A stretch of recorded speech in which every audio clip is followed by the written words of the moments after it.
आदाब नाज़रीन, Z news में आपका खैर मकदम है। पुंछ में वार्ड नंबर 10 के मकीन पानी और बिजली की किल्लत से परेशान हैं। यहाँ तक कि मस्जिद मियां निज़ामुद्दीन में भी पानी फराहम नहीं किया जा रहा है। रमज़ान के महीने में भी बिजली और पानी ना होने के बायस मस्जिद में लोगों को परेशानी का सामना करना पड़ रहा है। आवाम का कहना है कि रमज़ान में इफ्तारी, नमाज और तरावी के वक्त भी बिजली काट दी जाती है और यह हरगिज़ बर्दाश्त नहीं किया जाएगा। आगे देखिए हमारे नुमाइंदा जहांगीर अहमद की रिपोर्ट। नहीं किया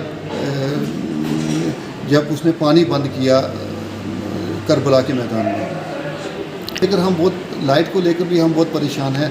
लाइट जब हम इफ्तारी का टाइम आता है शाम को तो लाइट चली जाती है, सुबह जब हम सहरी के टाइम उठते हैं तब लाइट नहीं होती है, दो टाइम में लाइट नहीं होती है।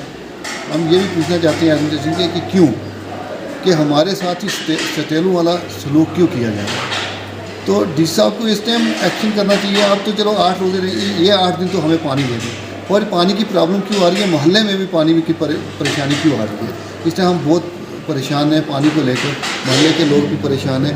और कुछ लोग आज मेरे पास आए थे, मेरे को बोल रहे थे कि कुछ यहाँ पे हम कोई रैली निकालते हैं पानी को लेकर, एक कोई धरना देते हैं। मैंने उनको कहा कि नहीं, अभी हम कुछ बात करते हैं किसी के साथ। तो ये चलो अल्लाह आपका भला करे, आप यहाँ भी आ गए। अल्लाह हम दुआ करते हैं अल्लाह के आगे कि आप मीडिया वाले हैं, हमारी बात वहाँ तक पहुँचाते हैं, लेकिन सुनवाई कोई नहीं होती है। आप भी क्या करेंगे, सुनवाई नहीं हो रही है। तो हमें बार बार एक ही बात कही जाती है कि मोटर ख़राब है, और हमें हंसी आती है कि वो कौन सी मोटर है जो पिछले 2-3 साल से ख़राब चल रही है।